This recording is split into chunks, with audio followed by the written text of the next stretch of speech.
Olá, hoje nós vamos tratar de nutrição. Nós vamos falar de nutrição infantil. Vamos falar de uma coisa que é muito central na nossa vida, que é a alimentação, a ludicidade da alimentação, quando nós estamos juntos com as pessoas que gostamos. Tudo isso vai ser falado nesse programa de hoje. Fica aí que depois da vinheta a gente volta.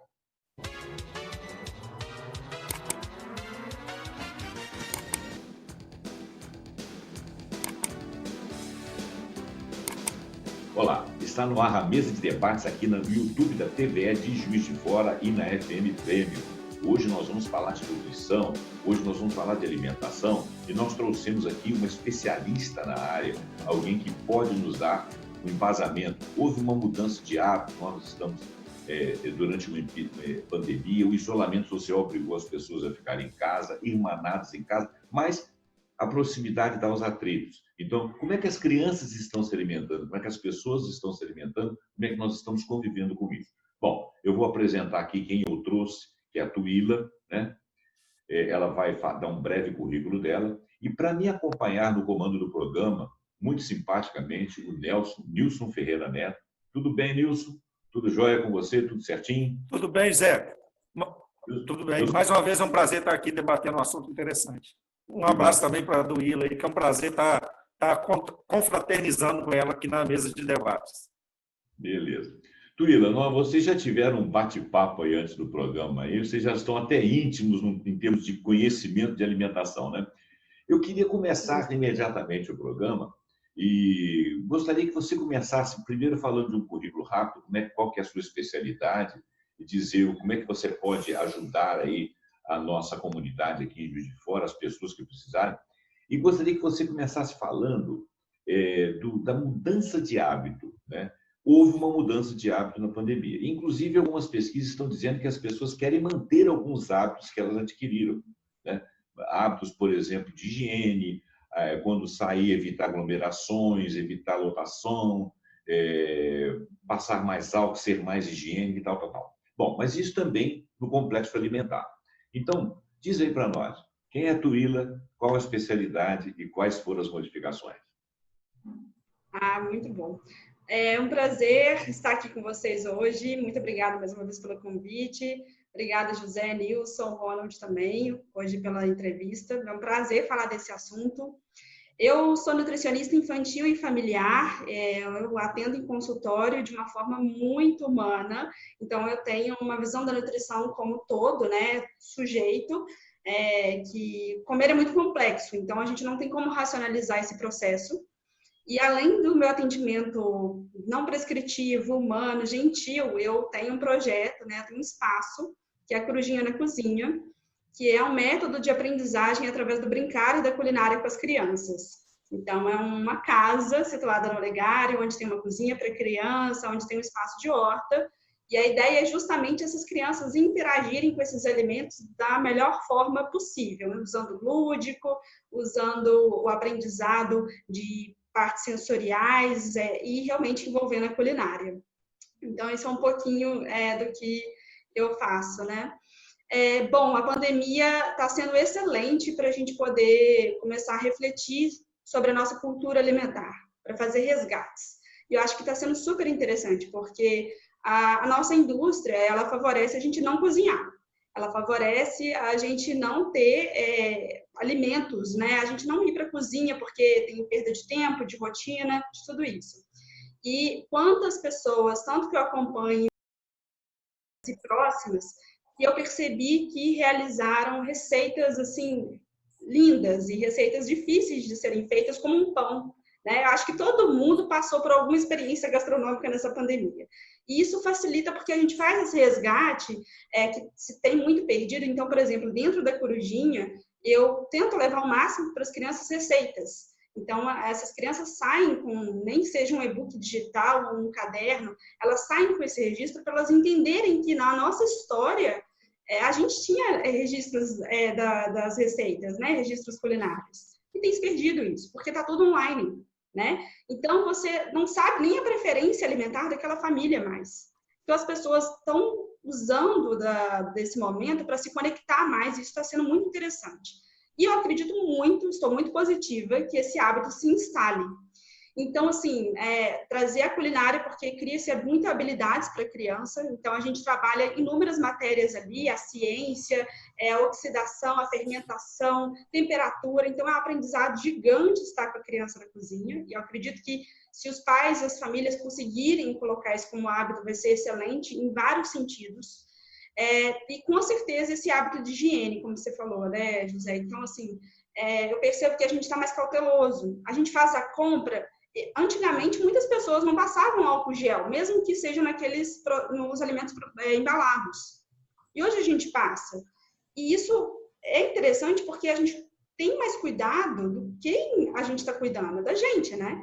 Então, se a gente cuida da gente também tem que cuidar da alimentação. Porque a gente come 5, 6 vezes ao dia. Como é que a gente não vai ter esse olhar gentil e empático para esse momento?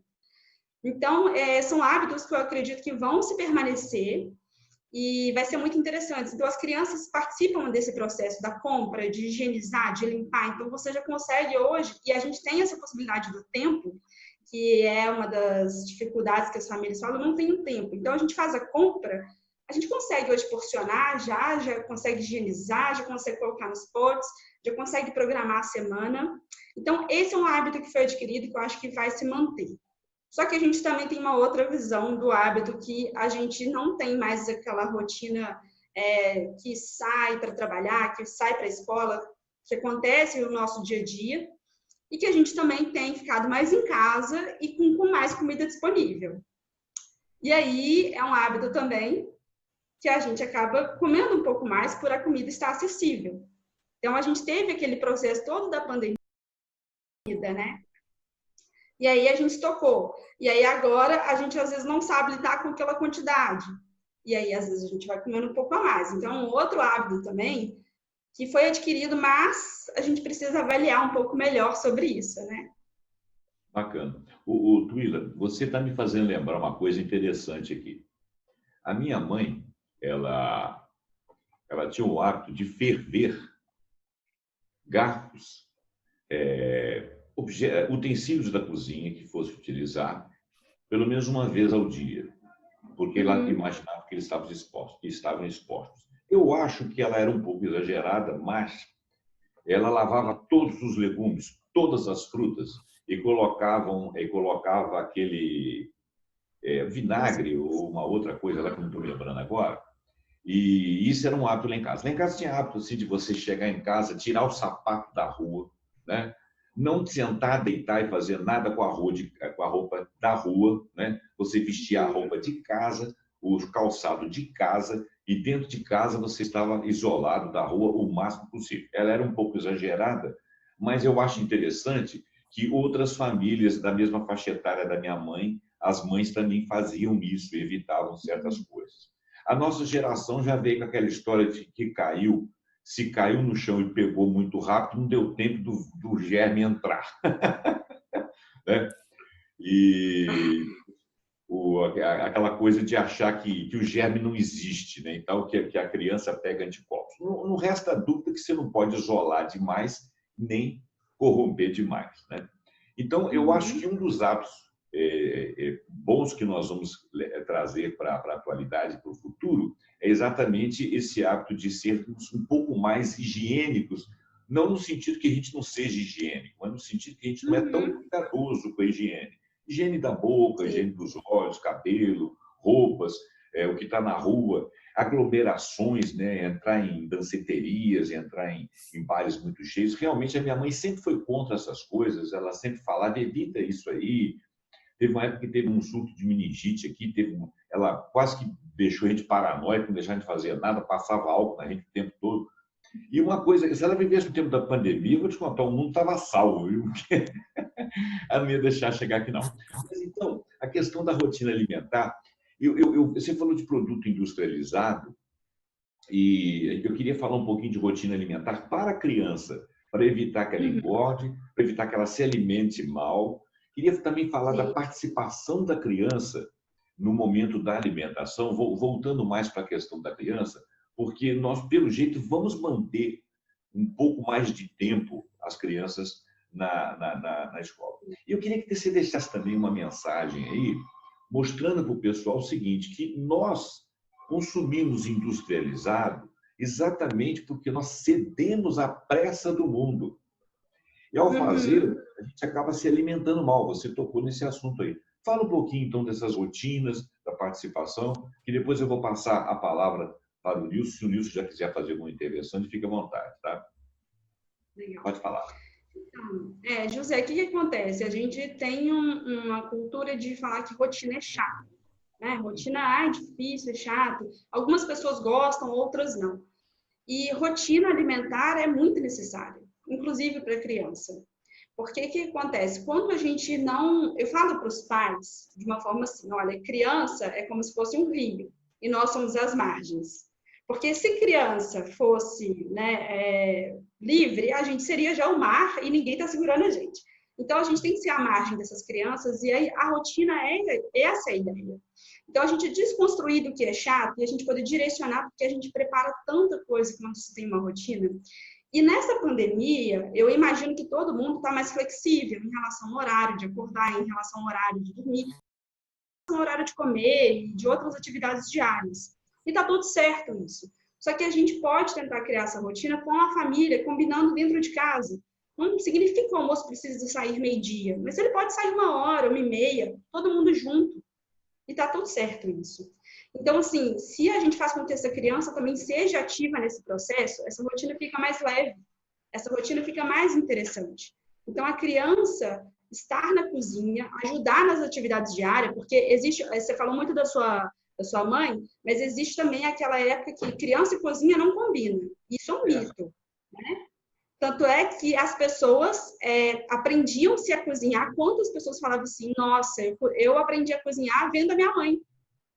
Eu não podia mexer, cozinhar vendo a minha mãe fazendo aquela receita. Então, a criança, às vezes, aprende também observando.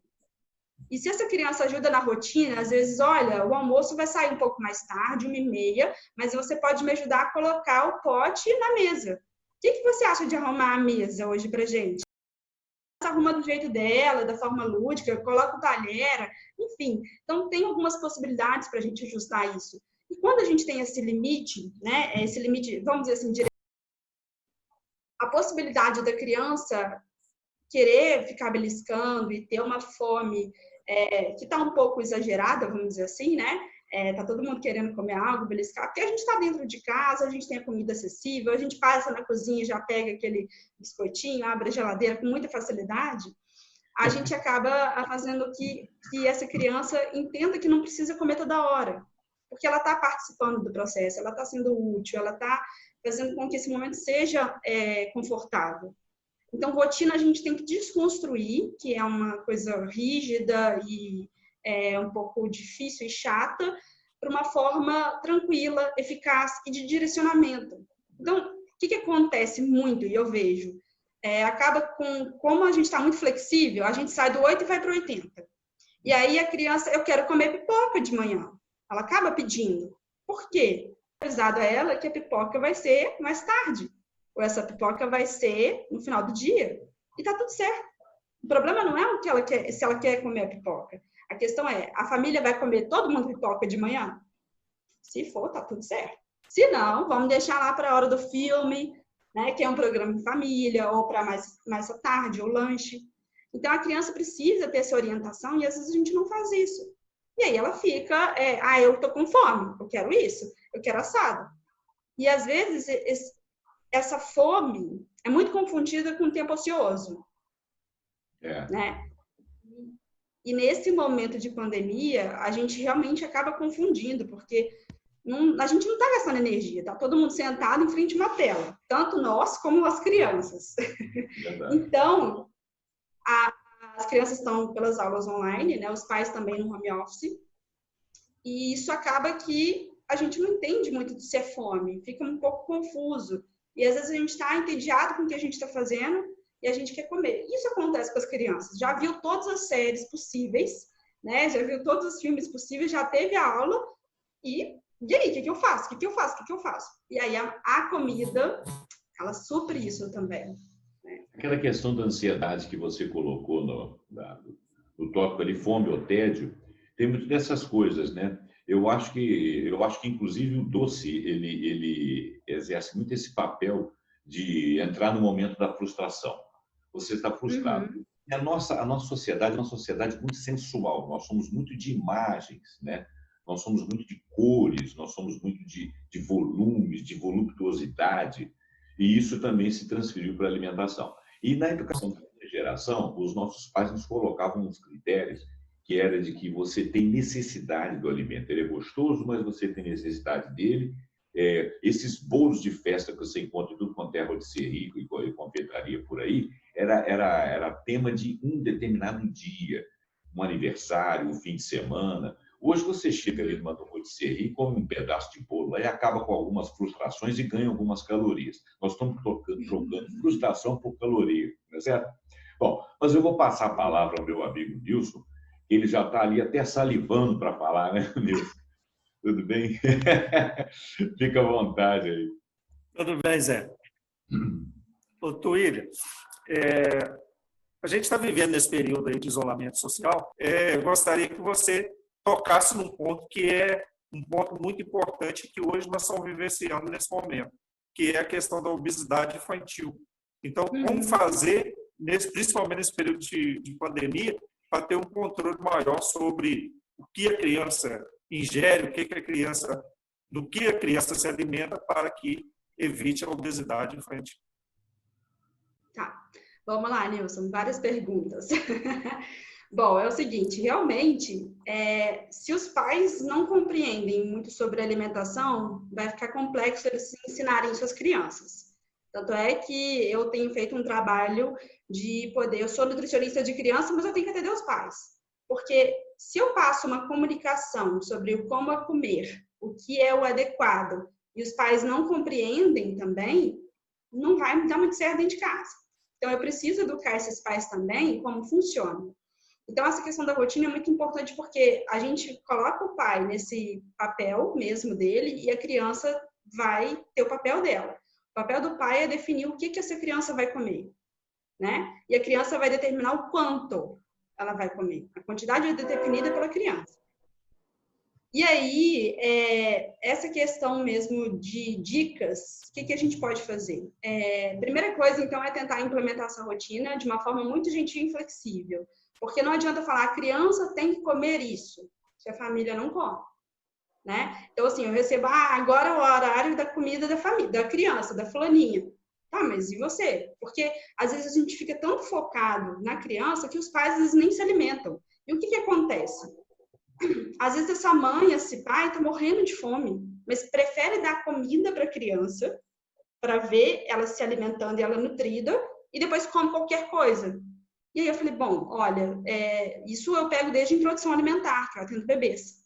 Então, é muito comum isso. Às vezes, a gente faz a comida do bebê, maravilhosa, perfeita, porcionada, e a gente não olha pra gente. Para os pais, para os educadores, eu falei, bom, não faz muito sentido porque vocês precisam estar na mesma, vamos dizer assim, vibe do que a criança. Vocês precisam estar curtindo esse momento porque ela está... Então, a dica é o seguinte, primeiro, entender a relação desses pais com a comida. Nós, adultos, vivemos numa sociedade dicotômica com a comida.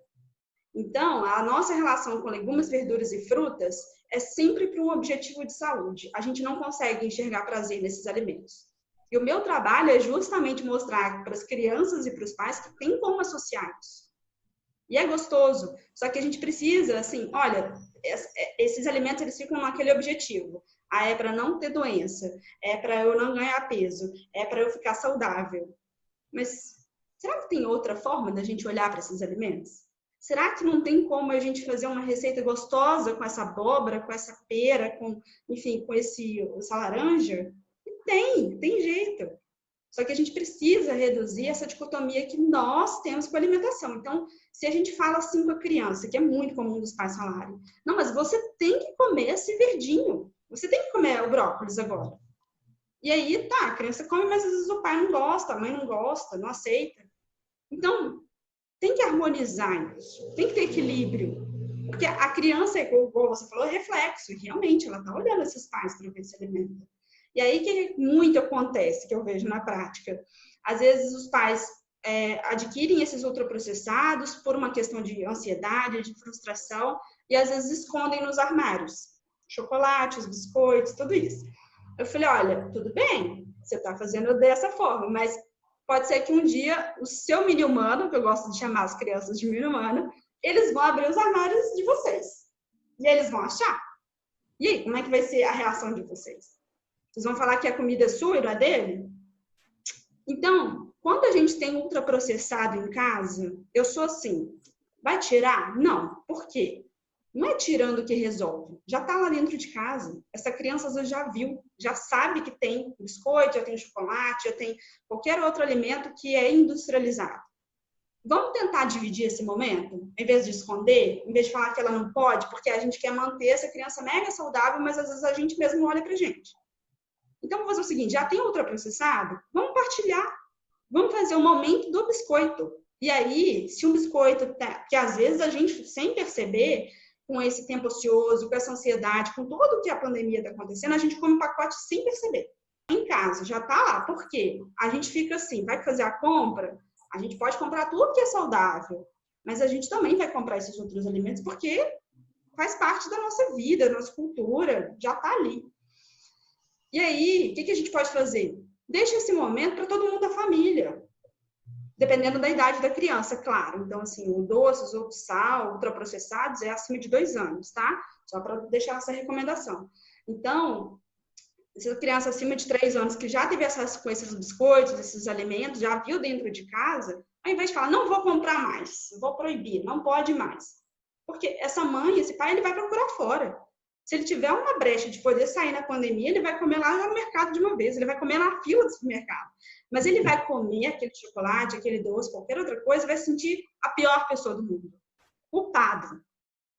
Então, se já tem, vamos fazer um processo de transição.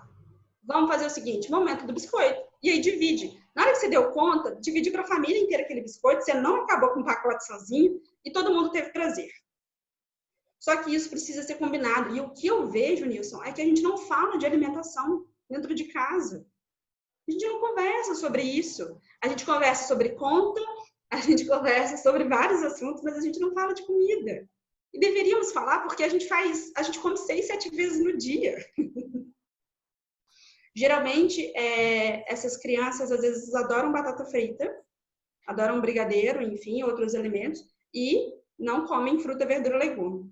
Acontece justamente a forma como a gente comunica e fala sobre esses alimentos. Na hora do almoço, a gente só tem legume e verdura. É só nessa hora. Antigamente, se comia batata doce à tarde, né? Mas, assim, hoje a gente come só na hora do almoço. E aí, é nessa hora que a gente quer falar de comida. A gente quer falar com que essa criança... Não, mas prova mais um pouquinho. Essas pressões, essas falas, fazem com que a criança não tenha interesse. Porque a criança, ela come através da característica sensorial. Então, se está lúdico o prato, se ela ajudou a colocar o brócolis, por exemplo, para cozinhar, se ela entendeu que aquele brócolis é uma árvorezinha, que ela manipulou, ela vai entendendo que aquilo vai ser atrativo e gostoso. Sem a gente precisar falar que é saudável. É um conceito totalmente abstrato falar isso para a criança. Como que você vai ficar forte e saudável? Quantas crianças e famílias falaram assim, olha, tia, eu fiz o suco verde, falei que ele ia ficar igual o Hulk. A criança tomou o suco verde e, tipo assim, fez assim, ó, imediatamente. Aí não ficou verde, não ficou forte. Aí ele pensou, bom, não vou tomar mais o suco, porque não vou ficar igual o Hulk. Então, a gente às vezes usa desses legumes, verduras e frutas através de negociação. E não funciona assim com comida, porque é isso, a gente tem que comer esses alimentos porque também pode dar prazer. Quando a gente usa esse discurso de saudável, de que para a criança não funciona, porque essa educação assim, olha, você tem que comer para você ficar forte e saudável. Mas o doce, a batata, ninguém oferece. E a criança tem maior interesse. A gente não cria cenário, e aí o que acontece? Olha como é que é o contrário. Quando essa criança está na festa, tem a batata frita, e a gente deixa ela um pouco mais tranquila, assim, ela vê as outras pessoas comendo e ela cria a gente acaba criando a oportunidade para ela provar a batata. Porque a gente não pega e oferece. A gente oferece a batata? Não. Na verdade, a gente nem quer que ela chegue perto. Ela nem quer que a gente conheça.